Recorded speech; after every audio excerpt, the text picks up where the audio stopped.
Muy buenas noches. Dos hermanas esta noche rompen su silencio, indicando que un sacerdote en quien su familia depositó plena confianza habría aprovechado esa cercanía para abusar de ellas durante años, mientras eran menores. Sus testimonios no solo desnudan el trauma, sino también el poder detrás de la sotana. Los testimonios que escucharán a continuación son fuertes y sensibles. Recomendamos discreción y que los menores se mantengan alejados de la pantalla. Eso nunca lo he usado. Aún conserva el obsequio resguardado entre gavetas por más de 20 años. Ya en ese momento yo sentía mucho rechazo hacia esa persona. Por eso nunca, ni siquiera me la he puesto. La cadena dice se la regaló quien sería el sacerdote de la parroquia de su pueblo en Santiago Rodríguez. Él fue el primer sacerdote de la parroquia Nuestra Señora del Carmen de Villa Los Almácigos. Y como no había casa cural, anteriormente a él, el sacerdote que estaba era de los misioneros. Y siempre traía visitas de otros países, venían jóvenes a hacer misiones. Y mi casa era como una casa de acogida para esos misioneros. Por la delicadeza del caso, prefiere no ser identificada, por lo que le llamaremos María. Cuando llegó este nuevo sacerdote, mis padres se pusieron a la orden para cualquier cosa, en lo que se resolvía, en donde iba a estar ya permanentemente viviendo. Y a veces él se quedaba ya en la casa y otras veces en la casa de otra señora. Era un pueblo pequeño.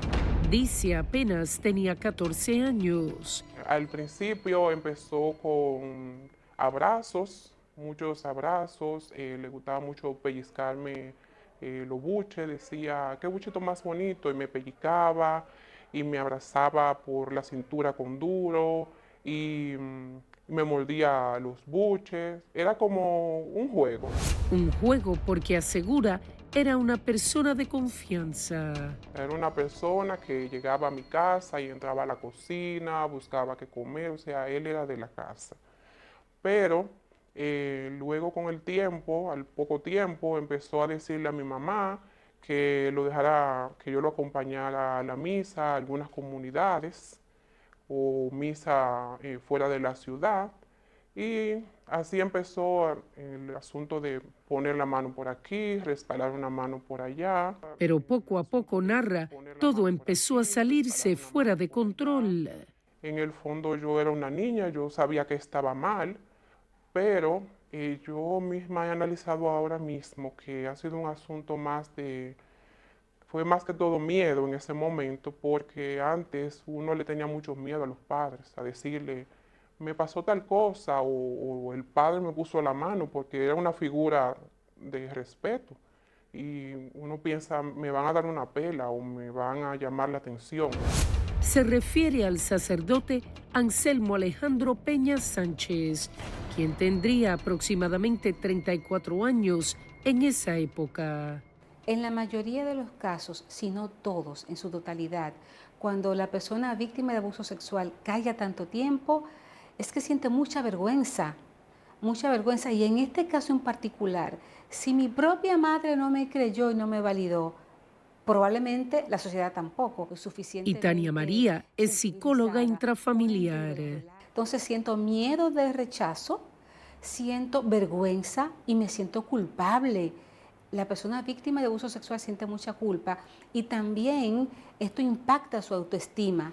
Yo me lo busqué, yo tengo un defecto, soy yo la que tiene problemas, soy yo quien provocó. Entonces por eso es necesario la terapia psicológica, porque mientras la persona víctima de abuso sexual no habla y sigue cargando esa mochila llena de esos cadáveres de recuerdos, hasta que no va hablando y soltando, no se libera, por lo tanto, no sana. Él me decía, no, eso no es nada malo, cuando él me ponía la mano en los cenitos. Y yo le decía, no, eso no está bien. Él me decía, no, eso no es nada malo. Y así empezó la confianza. Conserva en sus recuerdos que pertenecía al coro de la iglesia, era parte de su vida. Mi maestra, Brunis, ella tenía un coro de niños pequeños y nosotros, y el catecismo, todos los sábados teníamos actividades de niños. En la parte de atrás había una rancheta que se estaba cayendo a pedazos, pero hacíamos tantos juegos, disfrutábamos todo eso y éramos tantos niños que íbamos todos los sábados a la iglesia. Mi papá todos los domingos me levantaba, vamos para la iglesia. Era como una costumbre, era algo como mecánico. No había que pensar para ir a la iglesia porque era algo natural. Vamos a la iglesia todos los domingos, nos levantamos, yo iba con papi. Él tenía un sitio en la iglesia que nada más se sentaba ahí y yo me ponía a su lado. Una familia practicante dice que la llevó a vivir su adolescencia de forma plena, sana, hasta que llegaron grandes cambios para la parroquia Nuestra Señora del Carmen en Villa Los Almácigos. Mi mamá le tenía muchísimo cariño y le dijo a mi mamá que él quería que yo tenía como 15 años, que trabajara en la parroquia.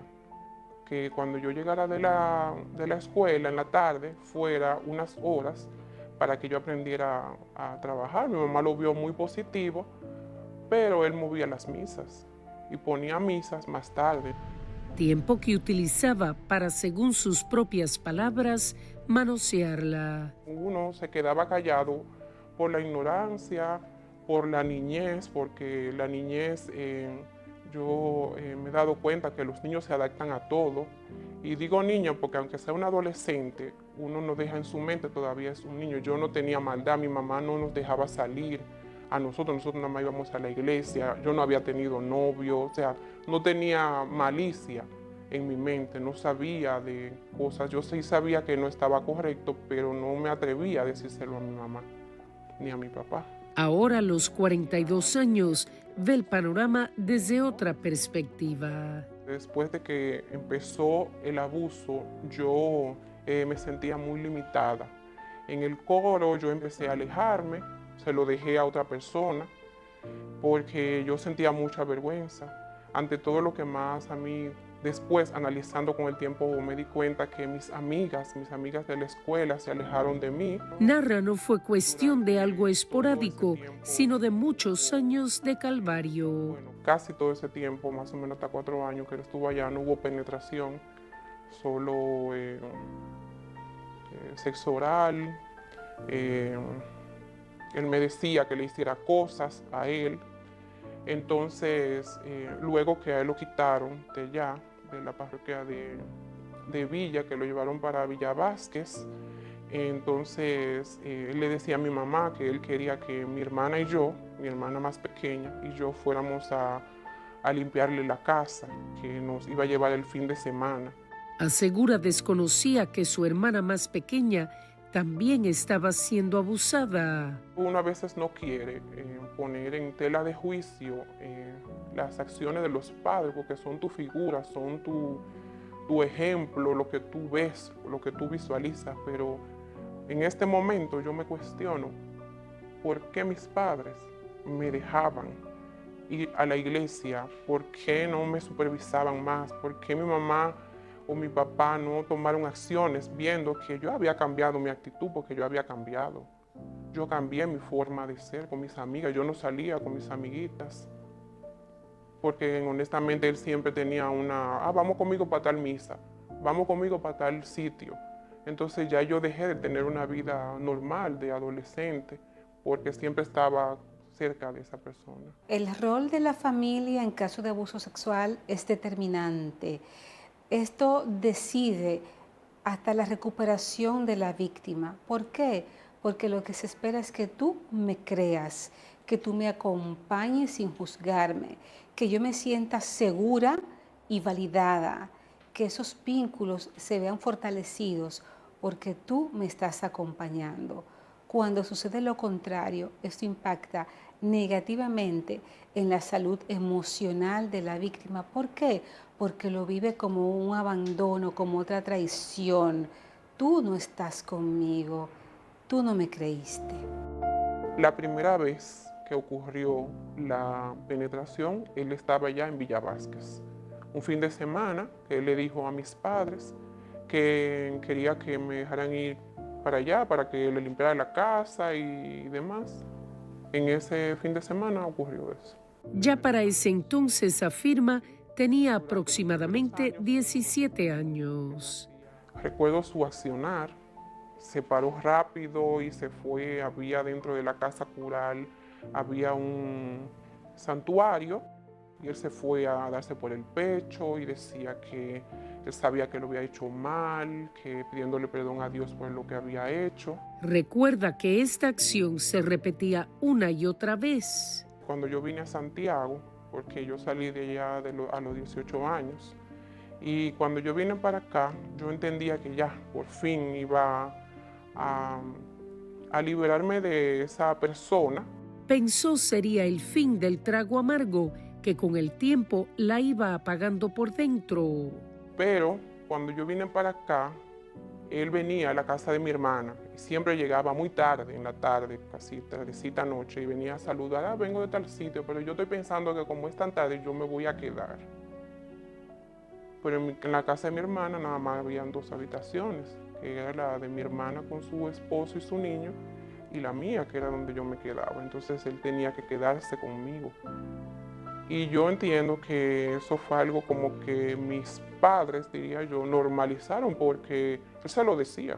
Realmente el asunto de la religión o de cómo actúa, reacciona una madre cuando su hija le dice que ha sido abusada por un sacerdote, esto a ellas les complica la vida. ¿Por qué?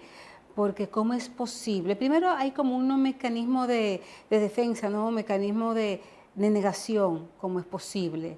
¿Por qué?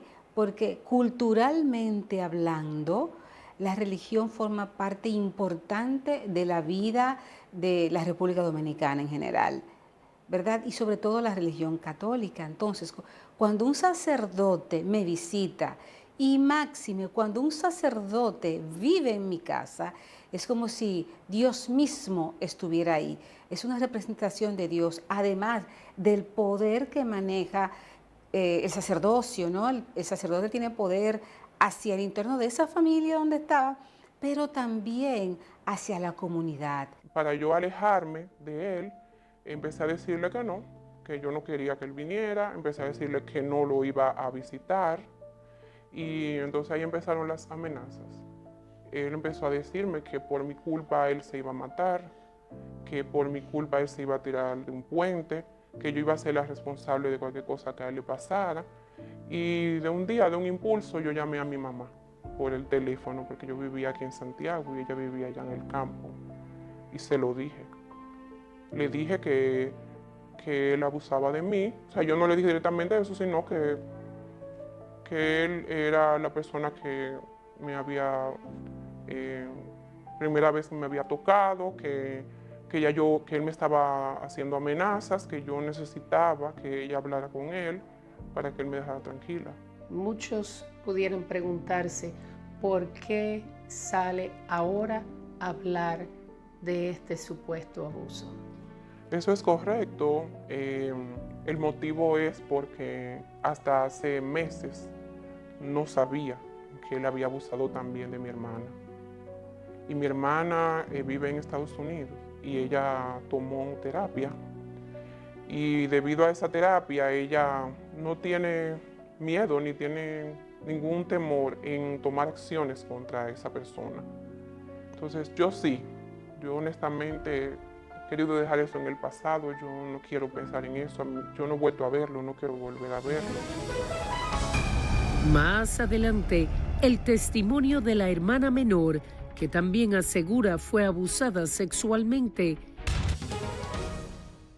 Neni, ¿cómo usted me hace eso, Neni? ¿Cómo usted me llama por videollamada para ponerme a mi violador? Es el reclamo de impotencia de años de frustración, enviado mediante una nota de voz al grupo de la familia. Yo sé que a usted no le interesó, yo sé que a usted no le importó en absoluto que ese señor, el sacerdote, que todavía se desempeña como sacerdote, me haya violado a mí, primero y después a mí. Yo sé que a usted no le interesó eso, a usted no le importa porque ese es su amigo y está por encima de nosotras, sus hijas. Pero hágame el favor, a mí no me llame para ponerme ese hombre. Ana, no su nombre real, actualmente vive fuera del país.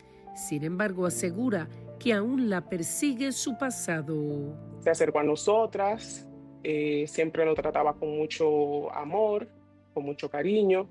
Llegaba, nos abrazaba, un abrazo, nos alaba los buches, a mí y a mi hermana, bueno, a mis hermanas, a las tres. Eh, y me besaba los cachetes, me mordía los cachetes. Recuerda, apenas tenía 12 años cuando dice inició el martirio. Cuando me empezaba a besarme los buches, los cachetes, se fue acercando poco a poco a la boca, hasta que me dio un beso en la boca. Yo lo dejé pasar porque creí, ok, fue un error. Eh, Después, con la confianza, íbamos a cenar a casa de una eh, otra persona muy allegada de la familia. Cenábamos ahí, después de la cena, íbamos a una parte donde había una como enramada con una hamaca. Lugar en el que recuerda la tocaba con frecuencia. Eran básicamente, no te digo que todas las noches, pero sí por lo menos una o dos veces a la semana que íbamos a cenar a esa casa, mi hermana y yo. Después, también recuerdo que íbamos a limpiarle, mi mamá nos mandaba que fuéramos a limpiarle su cuarto, ahí también en la cama, empezaban a tocarme. Los menores no se le puede tener confianza a nadie. A nadie. Las estadísticas, y no me canso de reiterarlo, las estadísticas de la Procuraduría General de la República están llenas de abusos, ¿no? de números, de casos de abusos sexuales por tíos, por abuelos, por compadres, por amigos, por padres. Entonces, con tus hijos, confianza cero con nadie.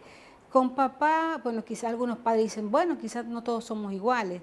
Sin embargo, siempre hay un espacio para la duda. Y las cosas pues fueron avanzando más cuando a él lo sacaron de la parroquia de allá, donde entonces nosotros íbamos a visitarlo a la parroquia en la que él estaba, mi hermana y yo. Una semana iba mi hermana, otra semana iba yo. Admite llegó a sentir afecto por esa persona. La relación con mi mamá no era muy buena, en el sentido de que yo me sentía como rechazada. Eso yo lo identifiqué con el tiempo, ya con terapia después, pero yo no me sentía, yo me sentía rechazada. Y en él encontré como esa persona en quien, en ese refugio, en quien yo podía contar, confiar, y lo veía como un confidente, como un papá, un hermano, como todo, ¿me entiendes? Y aunque yo sabía que esas cosas no eran normales, pues la callé. Yo era también igualmente una joven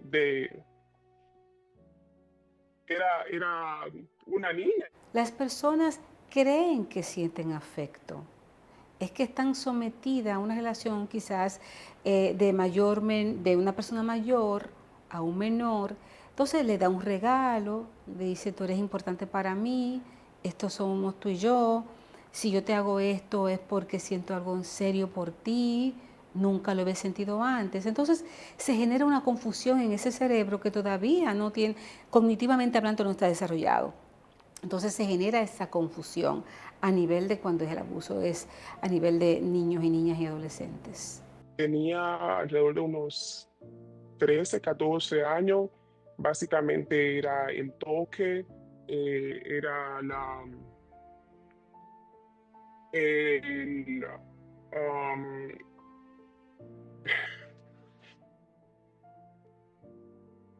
él me ponía a hacer el sexo oral, él me hacía el sexo oral,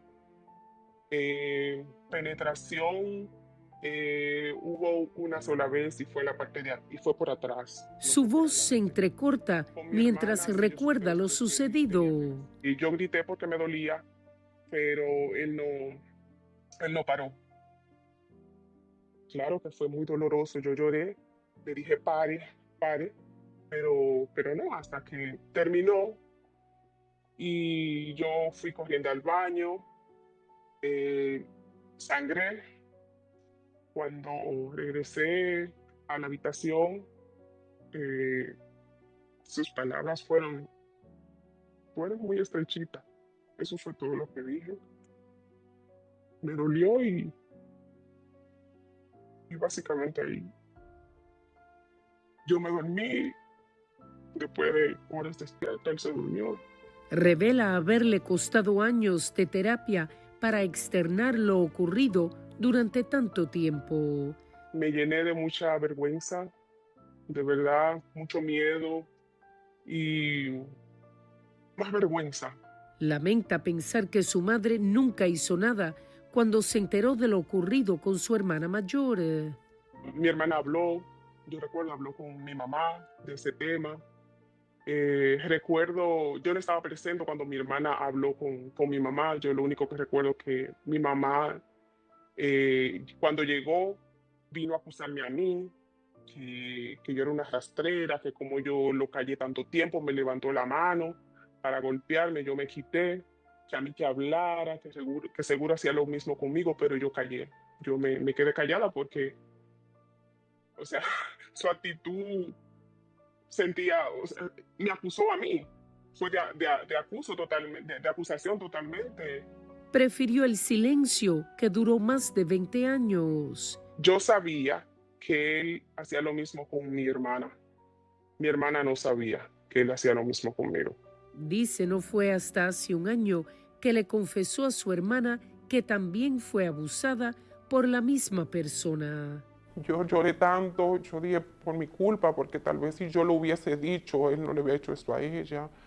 Todavía yo me culpo, porque ella es más pequeña que yo. Y yo pienso que si tal vez yo hubiese hablado, no hubiese llegado a ese extremo. Ella me dice que no lo vea así, que igual que ella, yo soy una víctima porque nosotros éramos niñas y como niño uno no sabe qué acciones tomar. María lo describe como una profunda carga, una deuda con su hermana menor. Tampoco mi mamá tomó acciones, porque en este momento, todavía ahora, que hace un tiempo le reclamé, ¿por qué usted no hizo nada? Y ella lo que me dice, porque ustedes eran grandes ya. O sea, ella entendía que porque yo tenía 19 o 20 años, ella no podía tomar acciones contra una persona que yo sé que lo ha hecho con muchas niñas, porque a él lo cambian de comunidad en comunidades atrasadas, Montecristi, Loma de Cabrera. Y lo que ese tipo de personas mira, la psicología de la gente que son muy allegados a la iglesia y que nunca van a pensar en su mente que un sacerdote puede hacerle daño a una hija, a una niña. Más adelante, ¿quién es este sacerdote? Su trayectoria y cómo responde a las acusaciones en su contra. Comienza como administrador parroquial de la cuasi parroquia Nuestra Señora del Carmen de Villa Los Almácigos, siendo el iniciador de esa parroquia. Un video publicado hace 5 años en YouTube narra la trayectoria del sacerdote Peña Sánchez a lo largo del tiempo. Ha ejercido su trabajo en Castañuelas, Seminario Nuestra Señora de las Mercedes en Monción, en San José de Villavásquez, la Santísima Cruz de las Matas de Santa Cruz, Nuestra Señora de la Altagracia de Ámina, Loma de Cabrera y San Martín de Porres de Montecristi. Actualmente es capellán del Ejército de República Dominicana desde el día 29 de diciembre del año 2005. La narrativa habla de al menos 6 comunidades distintas a lo largo de estos años. Hoy por hoy, asume la responsabilidad de párroco de la Catedral Santa Cruz. A partir del 13 de enero del 2020, hace menos de un mes, fue designado en la parroquia Nuestra Señora de la Esperanza, en el municipio que lleva el mismo nombre en la provincia de Valverde. Fuentes eclesiásticas de entero crédito confirman a El Informe que por otro caso, Peña Sánchez estuvo apartado de sus funciones durante más o menos un año mientras se investigaba la denuncia en su contra. Las indagatorias, sin embargo, aparentemente no pudieron comprobar los hechos y los denunciantes supuestamente nunca depositaron una denuncia formal en la fiscalía. Eso es lo que más yo me cuestiono de todo este caso. Porque yo sé que esa persona es un enfermo. Es un enfermo un pedófilo que no puede ver niñas y que él lo va a seguir haciendo. Pero en el caso de mi mamá, yo no he podido entender sus razones. Y honestamente tengo días sin dormir. Hay días que me despierto en la noche y pienso, ¿por qué? ¿Por qué no hizo nada? Porque ella vio señales. Y me duele mucho más la actitud de mi mamá, que ella no nos apoya en esto. Como es que desde la primera vez que ella se enteró que mi hermana estaba siendo abusada, ella no actuó. No pudo evitar romper en llanto mientras se hacía todo tipo de cuestionamientos. No había forma de que ella no supiera que él sí nos tocaba, que él sí abusaba de nosotras. Es como si ella misma lo hubiese entregado en sus manos. Ambas coinciden en que los hechos las han perseguido durante más de 2 décadas, hasta el punto de casarse con personas violentas. Producto de esto, tuve muchos fracasos, por así decirlo. La pareja con la que me casé, que es el padre de mi hijo, abusó mucho de mí. Fui víctima de violencia doméstica. Cuando un cerebro se acostumbra a la violencia como forma natural de relacionarse, cuando es adulto, busca lo parecido de manera inconsciente, busca lo que conoces. El equipo de El Informe viajó hasta Esperanza, pueblo al que Peña Sánchez fue trasladado hace poco menos de un mes, quedando a cargo de la parroquia Nuestra Señora de la Esperanza. Es en la oficina parroquial donde intentamos hablar con él. Hola, Padre Alejandro, ¿qué tal? ¿Cómo está usted? Bien, gracias a Dios. Sí, sí. Alicia Ortega, ¿cómo está usted? Mucho gusto, yo estoy bien. Quisiera conversar con usted un ratico sobre unas denuncias que tengo contra su persona. ¿Contra mi persona? Sí. Pudiera... Bueno, si usted me plantea primero fuera de cámara. No había tiempo para preguntarle en privado. Es sobre unas denuncias que tienen que ver con... Le mencionamos cada nombre, incluyendo el de la madre de las denunciantes. Yo de eso prefiero no hablar. Usted me disculpa. ¿Por qué? No, prefiero no hablar. Pero hay acusaciones serias Sí, pueden haber en su contra. Sí, pero yo prefiero... Yo le dije fuera de cámara, ¿verdad? Bueno, padre, pero son denuncias muy fuertes y por eso quería conversar con usted, porque las denuncias son muy fuertes. Bueno, si son denuncias fuertes, tendríamos que verlo con los abogados. Era obvio que no esperaba nuestros cuestionamientos. Son denuncias, padre, de abuso sexual cuando eran menores. Sí, pero vuelvo y digo, no, prefiero no hablar. Te me disculpa, prefiero no hablar. Prefiere no hablar. No. ¿Usted las conoce? Sí, sí, claro. ¿Qué tan cercano es usted a ellas? Bueno, cercano ahora mismo, no. Pero sí, pero vuelvo y le digo. ¿Qué tan cercano es usted a ellas? Yo dije que le prefería no hablar. A pesar de admitir conocerlas, su postura fue invariable. Solo quiero que sepa que estamos trabajando el tema. Sí, está bien. Porque son denuncias bastante graves. Y entonces por eso me apersoné hasta acá. No, sí, Quise conversar con usted sí, porque... se lo agradezco y se lo agradezco, pero en este momento no estoy en la condición de hablar. Negó, sin embargo, haber estado apartado de sus funciones durante un año mientras se investigaba otro caso. No, eso no es cierto. Pero yo tengo inclusive personas que tuvieron acceso a la investigación y todo, y sí me confirmaron que usted estuvo suspendido durante un año. ¿Cómo usted le llamaría? Si no fue una suspensión, ¿qué usted le llamaría?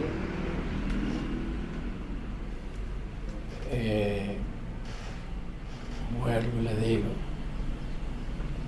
hablaré después. Mi tía tuvo una reunión con el obispo la semana pasada, el obispo de la diócesis Mao Montecristi, Diomedes Espinal. Y ella le explicó el caso y le dijo que como familia no nos vamos a quedar tranquilos. Vamos a tomar acciones legales en contra de ese sacerdote y que es una decisión de la iglesia mantenerlo como sacerdote porque todavía él sigue siendo sacerdote. Entonces, el obispo dijo que se va a reunir, que él necesita víctimas, porque él dice que ha escuchado muchas personas, muchas especulaciones, pero que él no tiene como ninguna prueba. Intentamos coordinar una entrevista con el obispo de la diócesis de Mao Montecristi, visto en esta imagen junto al padre cuestionado ahora, o en su defecto el canciller. Con este último, el padre José Enriquillo, conversamos vía telefónica para conocer la posición de la Iglesia sobre casos como estos y cómo los investigan. Nos dijo había tolerancia cero y un protocolo a seguir. Dicho protocolo, llamado Líneas Guía, para tratar los casos de denuncia de abuso sexual de menores por parte de clérigos, con fecha de 2015, cuenta con 28 páginas. El primer interés de la Iglesia, dice el documento, son las víctimas y cómo pueden reparar. Entre los pasos a seguir cuando surgen acusaciones contra sacerdotes, señalan que habría que sugerirles también las posibles vías a seguir, sin excluir la vía del proceso penal, recordándoles que es responsabilidad de ellos poner la denuncia ante la autoridad correspondiente y darle curso a la misma. Además, deben proceder inmediatamente a comunicárselo al superior religioso correspondiente para que éste proceda con las medidas del lugar. El próximo paso, nombrar un delegado y un notario, ambos sacerdotes, para realizar la investigación previa de las acusaciones que se presenten contra un clérigo acusado de abuso sexual de menores. De verificarse que la noticia es verosímil, el ordinario, según el documento, deberá ordenar que se lleve a cabo la investigación previa y tramitar las actas a la Congregación para la Doctrina de la Fe.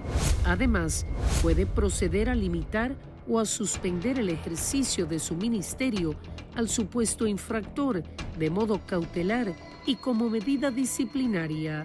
Si yo ahora me quedo callada, entonces yo voy a seguir siendo cómplice de ese señor, que yo estoy segura que lo sigue haciendo, porque él está cubierto por la iglesia, por una sotana. Él está escondido debajo de esa sotana.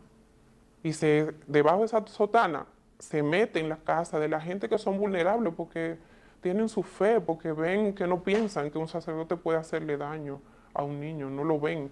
Estoy segura que hay más, hay muchos más. Hay muchos más, yo solamente... yo he escuchado de casos y yo prefiero mejor eh, no ir, no saber, porque eso me trae recuerdos. Eh, Hasta ahora era la razón por la que lo había, digamos, evitado, pero no. eh, es necesario hacerle frente y que él pague. El canciller de la diócesis de Mao Montecristi dijo a El Informe que mediante decreto han impuesto sobre Peña Sánchez una prohibición de ejercicio público del ministerio sacerdotal como medida cautelar mientras se investigan los hechos. Esto tras una de las víctimas reunirse con el obispo de dicha demarcación, Diomedes Espinal, este domingo para narrarle su denuncia de forma oficial. Cuando regresemos, el acuerdo que libra Maxi Montilla de la cárcel.